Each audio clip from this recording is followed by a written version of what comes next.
Hi everyone, this afternoon we are trying out an experiment. So you need a bottle like this. It's an old tomato sauce bottle, and you're going to need a hard-boiled egg, some paper and a lighter. Now that means you're also going to need mom or dad or a grown-up to help you do this experiment. So please ask them, they're the ones that have to do the fire part, but you're also going to have a part to play. Okay, so the challenge is to get this egg that seems far too big into the bottle.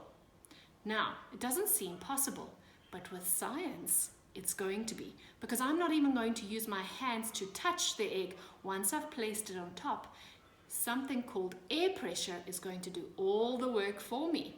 Okay, so we're going to give this a go, and then we can discuss the science when we are done.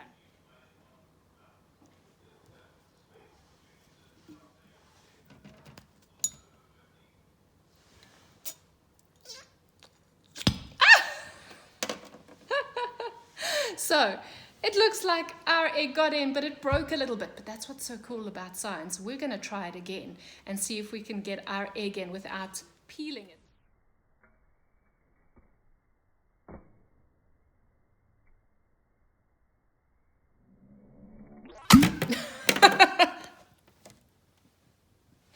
Wow, that was super fast. And my poor egg, look what happened to it in the end. Oh, we're going to have to try a few more times. Maybe you guys can try at home as well and see if your egg stays intact. But let's think about the science and why that egg just magically went into the bottle. So it's all because of air pressure. So how did we create air pressure? Now, air pressure is literally air just pushing onto something.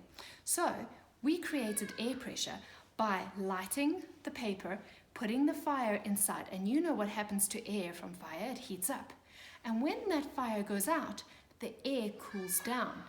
Now all of a sudden you've got cold air in here and warm air on the outside, and that creates air pressure. The pressure was pushing, the air was pushing and pushing and pushing in the egg into the bottle, and that's how we ended up with a little bit of a flopped egg. But I hope you guys give it a go and see if your eggs can stay intact.